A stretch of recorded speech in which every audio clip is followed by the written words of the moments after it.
Halo sobat, kembali lagi di channel Juara Donghua. Kali ini kita akan melanjutkan lagi alur cerita Battle Through the Heavens chapter terbaru. Sebelum kita ke alur ceritanya, admin ucapkan terima kasih kepada kawan-kawan yang selalu mendukung channel ini berkembang. Sehat-sehat terus buat kalian semua. Oke, tanpa berlama-lama langsung saja kita ke alurnya. Senior hati-hati, tangga batu ini tidak biasa, ada tekanan kuat di dalamnya. Kami sudah siap mencoba, silakan uji tubuh dan jiwa kami. Tetapi pelan-pelan saja, pasti sedikit tekanannya akan berkurang, gumam Lantian memperingatkan. Saat ini, mereka tidak punya Eda lagi dan takut membuat Xiaoyan tidak bahagia.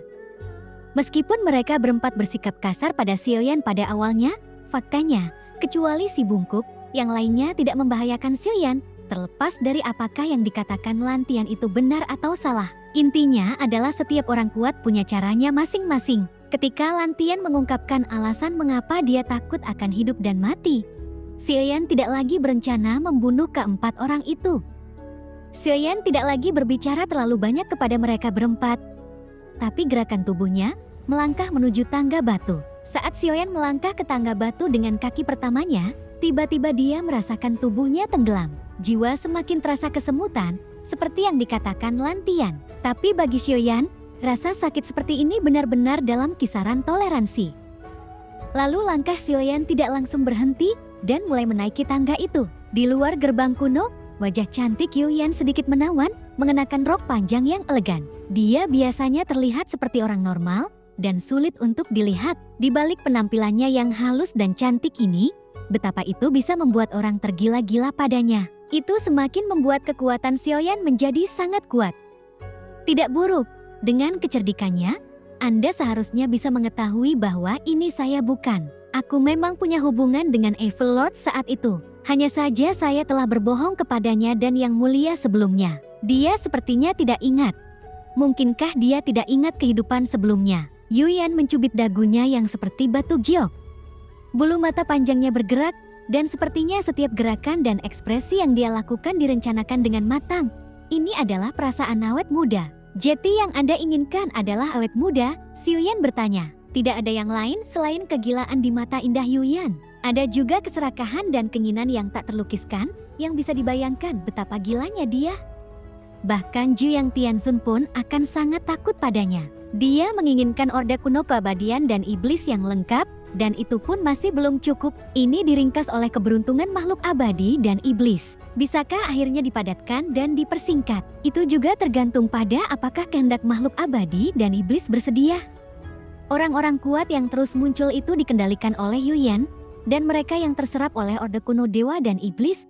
Ini adalah keberuntungan yang dimiliki oleh dunia kuno yang abadi dan iblis. Saya tidak tahu mengapa saya mendapat komisi ini. Mungkinkah ia ingin mendapatkan keberuntungan dari makhluk abadi dan iblis? Sambil memikirkan, di wajah Yuyan yang hangat seperti batu giok mengungkapkan kejelasan, seolah tak lagi diselimuti nafsu.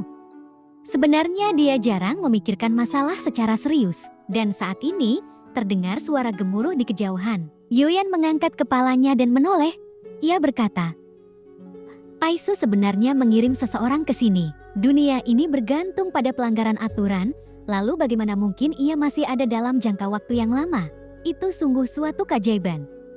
Berbicara tentang dunia Taishu, saya tidak tahu apakah si idiot sombong Cucian Tai itu masih hidup. Ikuti pandangan Yuyan dan lihat ke atas. Ada sebuah kapal yang berwarna hitam seluruhnya. Tabut terlihat sangat berbeda dari kompas, dan itu samar-samar memperlihatkan kilologam gelap penuh tekstur yang tidak bisa dihancurkan.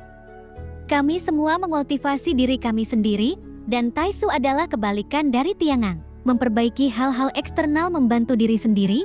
Jati hal ini pada dasarnya disebabkan oleh sangat kurangnya sumber daya budidaya. Tetapi jika Taisu benar-benar berhasil menyerang Shenxi, itu dapat memperoleh sumber daya Shenxi. Lalu bagaimana tingkat perkembangan teknologi Asrium Stick?